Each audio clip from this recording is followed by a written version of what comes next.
Welcome to our spoilers. I am Adam, the first of 3 episodes in 2 days, because I am a masochist, I guess. So, let's talk about the Kingsman first, because given the option between the two, because both opened today, and one was on HBO Max, and the showtime was a little bit later, and I wasn't gonna fucking get there in time for the screening, leaving from work and getting there,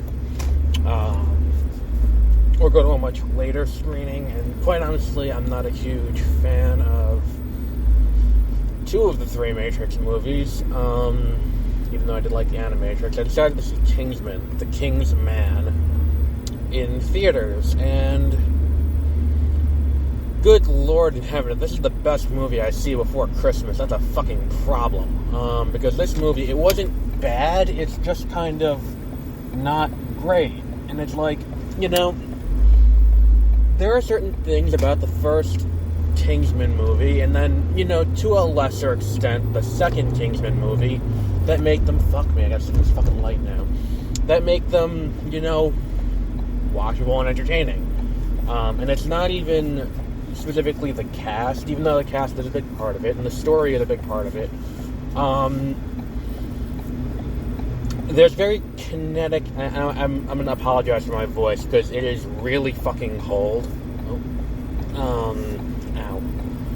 It is really fucking cold, and I am still waiting for my car to heat up a little bit. It didn't help that the theater I was in, it felt like they didn't have the heat on properly, so I can feel my voice trembling, but I can't guarantee that that's not going to pop up on the audio quality, so I apologize for that.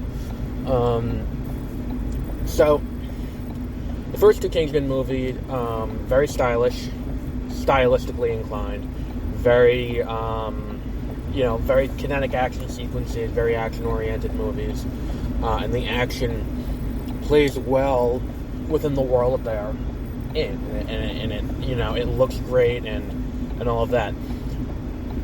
This movie doesn't have that. It also doesn't have the Kingsman organization in it too much, and it doesn't even do a good job of setting up the Kingsman organization.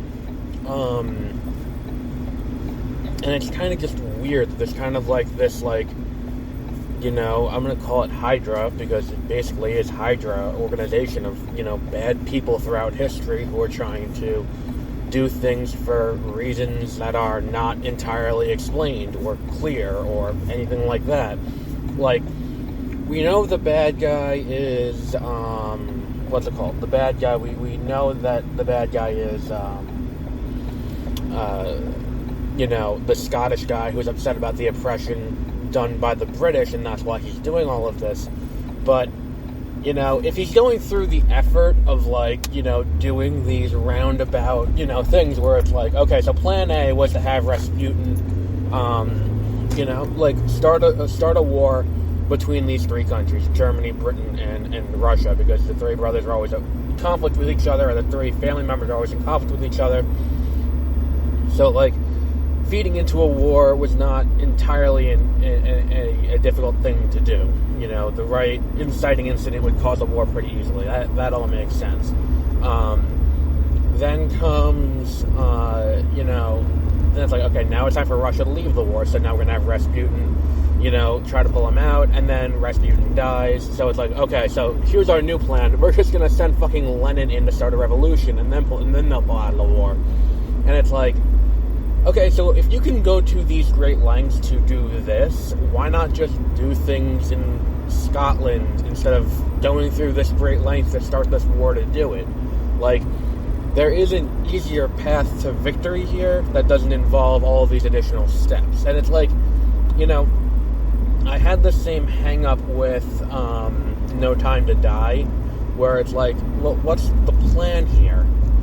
What's the villain's plan? And it's like, well, how does it intersect with the hero's plan? And it's like, the whole thing's kind of ridiculous.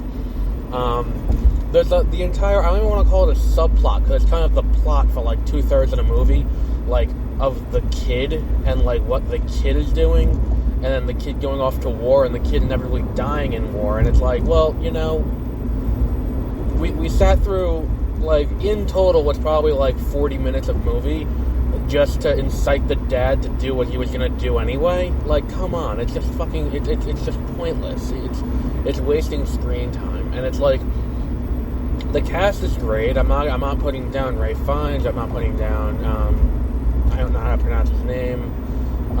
Or Gemma Arterton, or I think Jamin Hansu, I think is his name.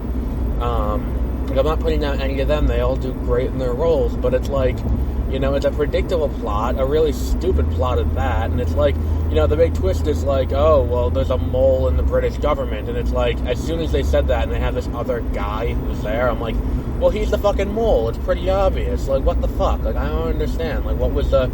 Like, why does this need to be a big fucking reveal? Like, it's a no-brainer for anyone who's seen one fucking movie at any point in the past. It's not like it requires a great deal of, like, you know, like, figuring out. And it's like, I can look at it and be like, oh, that's him. He did it. There you go. Problem solved. Move on. And it's like, you know, there's an easier method to get to the ending that he's looking for, and that's revenge on the Brits for their years of oppression. Totally get that. Totally understand that. And that would be enough. But the movie doesn't really give a reason why. Like, here's the thing. If he just wanted revenge on the British, he could have done that without doing that. If he can incite someone to incite incite a revolution, then yeah, like, why would he need to go through these great lengths and go through all of this? And it's like, Daniel Bruhl, like, very obviously shows himself to not be 100% down with what's going on and putting Germany first and you know, and his own stuff there. And it really is weird that we have this, you know, Nick Fury, director of S.H.I.E.L.D. moment, but with fucking Hitler at the end of this movie. Like, that doesn't quite sit right with me for obvious reasons. Like, I don't think we needed that. I also don't think we need to continue this nonsense. Like, give us a Kingsman 3, but make it as good as 1. And then, like, even if they make it as good as 2, I'll deal with that. But, like, this plot is nonsensical. And the thing is, too, it's not like the plot is doing anything that's, like, too extreme. It's kind of like they tried to figure out a way to shoehorn their plot into history of what happened during World War II. And it doesn't entirely work 100% perfectly. But it's like, yeah, close enough. And it's like to the point where it's like the movie's going on, and I'm like, I could have swore that this actually happened with Archduke Ferdinand. And it's like they're going through the story of what happened with Archduke, and then I read the Wikipedia. I'm like, oh, okay, that did happen with Archduke Ferdinand, kind of similar. But like the entire thing comes down to, like, you know, they have a set story already, and it's like, well, how can we wedge ourselves in there and fit it in and have it work? And it's like, well, you know, all that, and it's like, you know, the amount of time they spend showing us on screen them trying to decode the Zimmerman telegram, it's like, it's not needed, because we know what happens. Like, the Zimmerman telegram is a key piece of history going into the war. It's like, cool, like, you don't need to go that, you know, that, like, you don't need to show us this long trying to, you know, do that, when it's like the ultimate outcome is going to be disregarded anyway. And it's like, look, you know, the whole subplot with the kid is, you know, entirely pointless, because it amounts to absolutely nothing, because the kid ends up dead, and it's like, it's not really gets called back in a cool way that's, you know, relevant. Like, all of the references to Kingsman as a whole are kind of superficial at best, with, like, minor references to, like, you know, like, manners maketh man, you know, there's a reference to that. There are so many small things in the movie that reference where it's going, but it doesn't seem interested in telling us the story of how we actually get there. I don't know. I feel this is a misfire by Matthew Vaughn, which is strange, because he usually is a pretty good director of comic book stuff. Like, Kick-Ass and Kick-Ass 2 were good. You know, the first 2 Kingsman movies were, you know, good and okay. You know, one of my favorite X-Men, probably my favorite X-Men movie, excluding Logan, which isn't an X-Men movie, it's a Wolverine movie, but my favorite X-Men movie is you know, probably First Class, and he directed that too. And, you know, I just don't see how did this happen? is the question I have. It's kind of like, when you come across a crime scene and you're like, well, what happened here? Why did this happen this way? What went wrong that led to this outcome? Usually it's like a dead body, but in this case, it's a movie that's just kind of not well executed by any stretch of the imagination. Like, there are so many things that, not need to go right to make a movie work, but I would say, there are so many moving parts here that it's hard to pin blame on any one thing and be like, well, that's the problem. And I think this movie has a fundamental problem where the narrative fails, and because the narrative fails, everything else kind of falls with it, because it's not like there's an outstanding acting performance to really focus around in the vein of Joker or something else.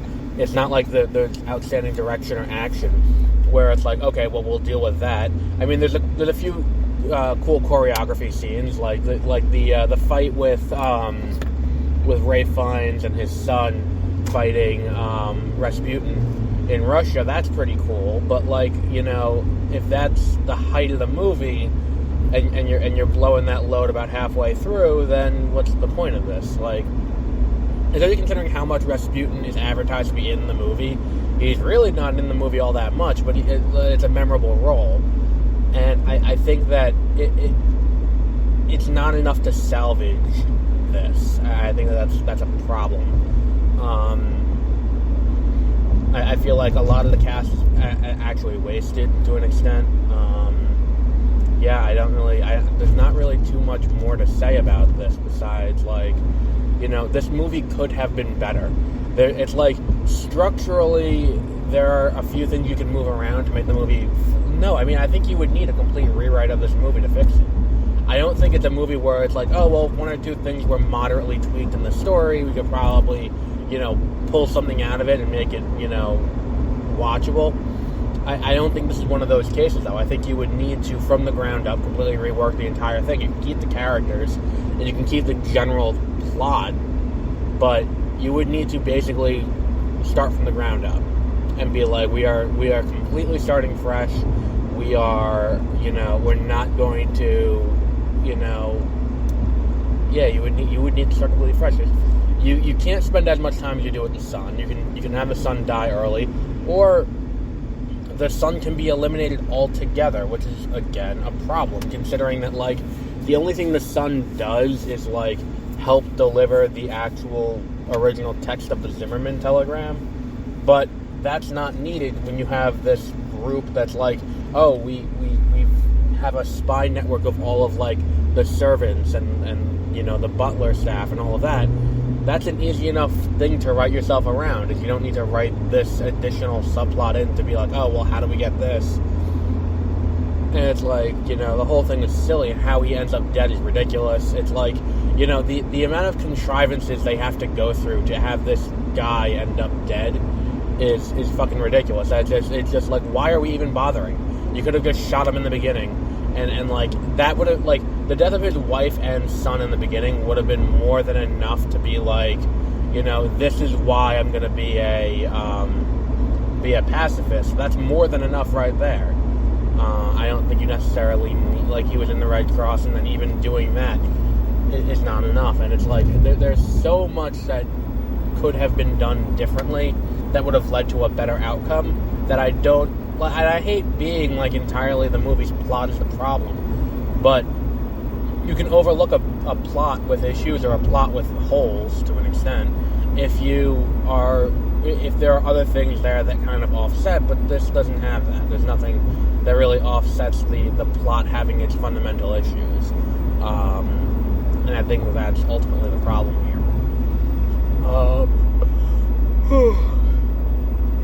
Sorry, I'm exhausted. I can't really say too much else about that. It's kind of not a problem per se, but no, it is a problem. It's a fundamental failing of storytelling that leads to this movie's issues. I'm not gonna, sit here and play nice. That's what the problem is. That's why this movie does what it does poorly, and ends up with what we got.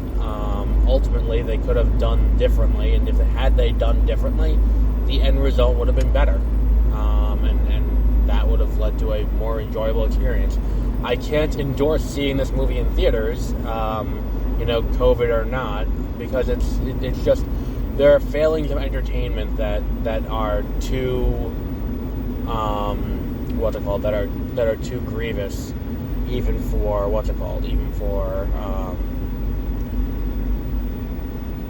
even for us to look at and be like to overlook. That's what I'm looking for. I do believe that's all I have for today. So tonight I have downloaded Hawkeye and the finale of Hawkeye and The Matrix Resurrections. I'm going to watch Hawkeye first, then The Matrix. Hopefully I get a good enough gist of The Matrix before I pass out to be able to do a full review of it. I'll be able to get through the whole thing. It's only 8 o'clock. It's only like 9 o'clock. I'll be able to get through both tonight. So definitely tomorrow morning Hawkeye, and then The Matrix at in the evening.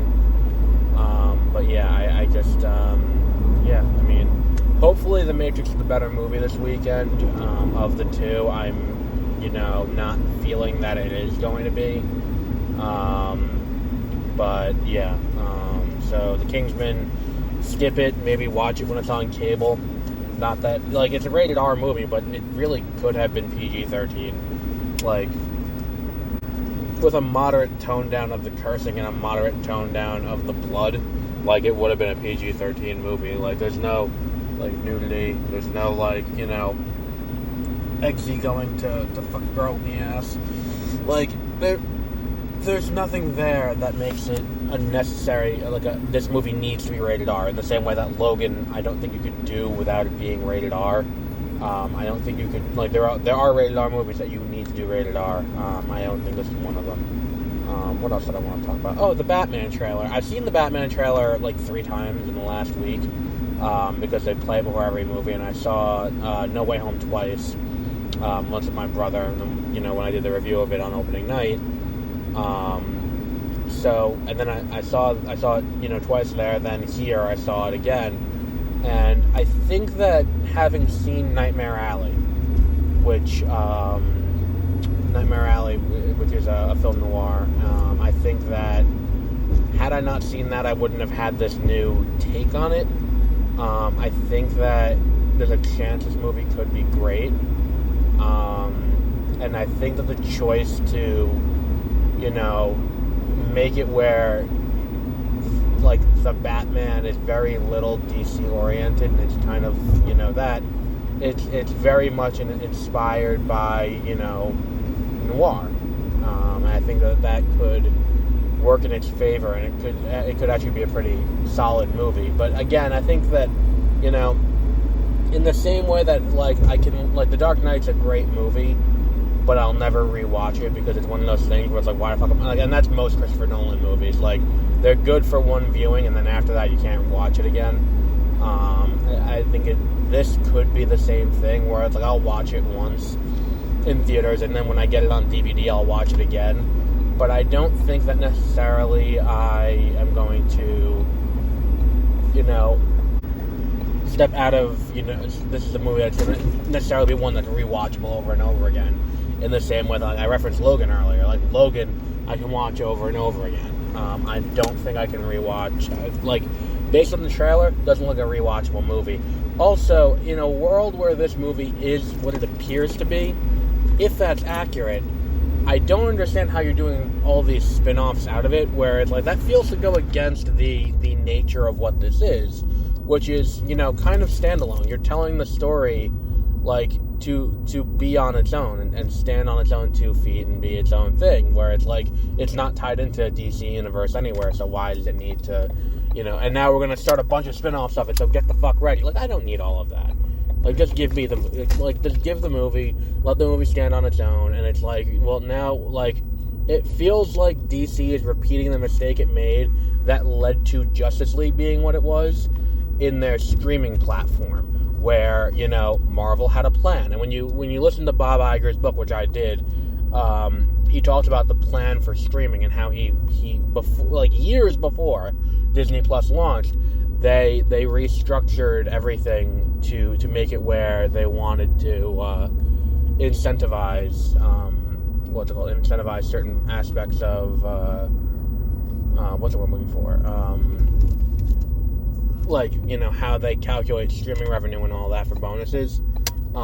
In a world where they did that, like, they were ready for this out of the gate. And while HBO Max has been kind of stumbling out of the gate, it feels like in an effort to catch up to where Marvel is in streaming, they're kind of like, fuck it, do whatever, do it. And it's less about what the story is and more about what they can, you know, pump out quick. So it feels like they're repeating the same mistake again, but, you know, on streaming now instead of theatrically. So just a thought. So we'll be back with Hawkeye tomorrow morning, The Matrix tomorrow evening, and Don't Look Up this weekend, too. I forgot that also comes out. So until then, have a great rest of your week.